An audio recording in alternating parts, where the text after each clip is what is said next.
kaseera ako Mathias Mpuuga ebigambo bya Kyagulanyi byakkaatiriziddwa omubaka w'Amagye West Alan Ssewanyana laba Mpuuga bw'atunula komera wakati wa 2022 okutuusa mu mwaka gwa 2023 we baatibwa okukaluka laba Kimpugu Sejirinya Muhammad bwe buliwe nagenda nga mukomera nga Mr. President tukuwa ekitiibwa tetwagala kutobera abakulembeze botuwadde naye omumyuka we yatusiba byenjogera Honorable Ssewanyana bya bulimbo babituufu waliyo Honorable Mpuuga ne wabeerayo Honorable Bwanika waliyo Honorable Nakabuye waliyo Honorable Kayemba Solo waliyo ababaka abalala bangi naye ng'okusinga yali atukulembera mu Parliament ebiseera ebyo yali Honorable Mathias Mpuuga. Bino olwagudde mu matu ga Mpuuga n'ava mu mbeerera akeddeamawulire abeeko by'atangaaza. Olaba ne kabaka wange avumibwa ne maama n'abageeka n'avumibwa Katikkiro ye baamufuula kizannyiro nkulukukumu yakuzannyirako endiga buli emu ezannyira okwo. Joyce baagala emmanga kiki ekirya Mpuuga bannaawe kutegeera ekika ky'abantu bano tibawangaalira kutiisatiisa bannaabwe nakuba kyoboolabo basobola okuba nga basigalawo bokka bwe mu katenga ako ne mutava mu kutya ne twanganga ekizibu bambi Mpuuga. Ono agamba nti byonna ebyayogeddwa byabadde bigendereddwamu kumuttira linnya temwabadde ensa wadde amazima kale nga baabyogedde alabye nga kigwana okubatwala mu kkooti baddemu okubittaanya kyokka nga ku mulundi guno bali mu maaso g'omulamuzi. lekerawo okwonoona abantu osobole okuyisaawo ebibyo lekerawo okwonoona banno tekikufuula bulungi kusinga kubanga bwe kyontandikwanza okuntyobola solowooza nti weeyongeddeko oba weeyongeddeko maybe weeyongeddeko emyaka Kimpugugu njala kugumya nti olina obusaasizi bwange naye okutegeera nti tolina kizibu ne banno nja kukutwala mu kkooti tujja kusinkanayo oyambeko kkooti okutegeera kubanga ensonga zino ez'abantu abattibwa zikyali mu kkooti true meaning of Kimpani ky'omanyiiko ogenda onnyonnyola ekyomanyi. Wadde nga Ssewanyana y'omu ku bagenda okutwalibwa mu kkooti agamba nti ono amusaasidde kuba ebigambo ebyamuvuddemu yalabise ng'alinga gwe bakako obukasi. Ne muto wange Honorable Ssewanyana namulabye ejjo ng'ateeddwa mu kaguli ng'alinga ateeddwako omudumo gw'emmundu nkusaasira biwayiseemu naye ne nkusaba nti omutwe gwe gusigaze bwe guba nga kuliko ekizibu genda bakujjanjabe. Ng'ayina Jude Obukaawu ayambalidde Kyagulanyi ng'agamba nti yandiba ng'ali ku mulimu gwa kumwonoonera linnya kyokka ng'alemereddwa okugutuukiriza. Bwe kiba nga abalina kye baamutuma bye bamuteeka mu mbeera ey'omudumo gw'emmundu ayogere ebitajja ku mmere tumutaase ave mu mbeera eyo. Naye obusaasizi bwange mwami Kyagulanyi obulina kyenjala okusaba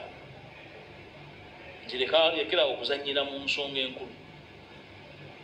lekerawo okuzannyira mu nsonga ezirimu obulamu bw'abantu baffe abantu ba Uganda bannayuganda. Alumiriza nti Kyagulanyi omulamu ogw'okuleeta enkyukakyuka mu ggwanga yaguvaako dda kati ng'akola by'ayagala. Ensonga z'oyogerako wazisangawo nga lwaba zoogerako era ojja zirekawo kubanga n'obusobozi obuzikolako omaze okweraga nti obulina naye obanga tozisobola leka kuleka ng'oyonoonye lekerawo okwonoona abantu osobole okuyisaawo ebibyo lekerawo okwonoona banno. Enjawukana z'abano ababiri zirabika nga sizaakuggwa kati wadde nga gye buvuddeko balabikirako mu Kereziya nga batudde wamu ku mukolo gw'okukuza amazaalibwa ga Kabaka ag'ensanvu ekyalaga akabonero akalungi eri abantu wakati w'ababiri bano. Akabonero akalungi akabonero kaali kabi nsaba abamwetoolodde akabonero kaali kakukwata Yesu ne bamuteeka wakati w'ababbi ku musalaba Gologoosa obadde ki kasanyusa abantu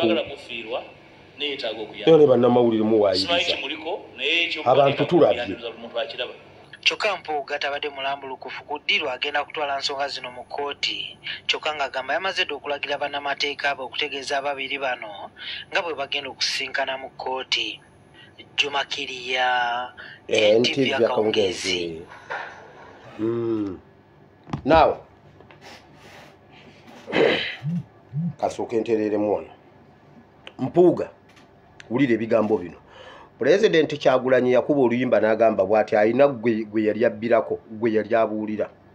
n'amugamba bw'oba osazeewo okulwana ne Kyagulanyi sooka onoonye ebyafaayo bye obifune bulungi olyoke ojje omulumbe bye ebyafaayo bye wabikuŋŋaanyizza n'omanya gw'ogenda okulumba gw'ogenda okuwaabira ye olowooza gw'olwana ne Kyagulanyi awo kasooka ensimbe wakati mpuuga bwe tuba tukuvunana buli lw'oba ovunaanibwa ebintu osooka kunona Ssaabasajja Kabaka Maama Nnaabagereka ne Buganda mpuuga sooka ekintu ekyo okikomye sooka obajjemu Maama Nnaabagereka alina ebizibu bye bimumala Maama Nnaabagereka alina ebizibu bye bimumala Ssaabasajja Kabaka alina ebizibu bye bimumala Maama Nnaabagereka bamuwambyeko abaana bonna mu Buganda alina ebizibu bye tannaba na kwogera nti bannanga abaana bange bwe bati babamalawo omukazi mwesonyiwe alina waayita mwesonyiwe muleke alina abaana ab'ekisaakaate alina abaana abo ab'ekisaakaate bagenda n'abasisinkana naye ab'omukomera talina takkirizwa ndowooza nagenda balabako Maama Nnaabagereka muleke tomuyinkuludinga mu bizibu byo ebibyo wabikola wekka yimira buli lwe bakugambako osooka kunonayo Ssaabasajja Kabaka osooka kunonayo Maama Nnaabagereka n'obateeka wano be bakutuma okubba oba bwe baali bakuteekateeka kutubba okakasa Ssaabasajja Kabaka alina ebizibu bye yateekateeka abantu ne mumulyamu olukwe gwe omu ku baalyamu Buganda olukwe gwe ne Mayiga mwalyamu Buganda olukwe gwe Mayiga ne Sseggona Kabaka yabayamba n'abakuza n'abateeka mu gavumenti nga mukyali baana bato ng'abalinamu essuubi musajja wattu ne mumukasuka mu game park ensolo zimulye naye buli lwe bakugambako osooka kunonayo kati Ssaabasajja Kabaka yayingiriddewa mu bintu byo oli mutabani we gwe Jjunju nedda gwe Ssemakookiro oli mutabani wa Kabaka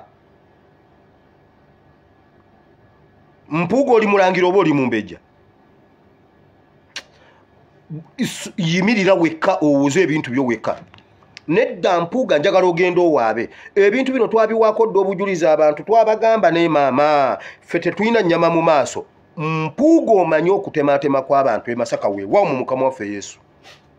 nedda genda owaabe abantu abatematema abantu e Masaka Museveni yaliyo ekiro ekintu ekyo nakyogera tekinaba kutuukawo nenkyogera nga kituuseewo n'olwaleero nkyabalumiriza Museveni yatematema abantu e Masaka ng'alinaawe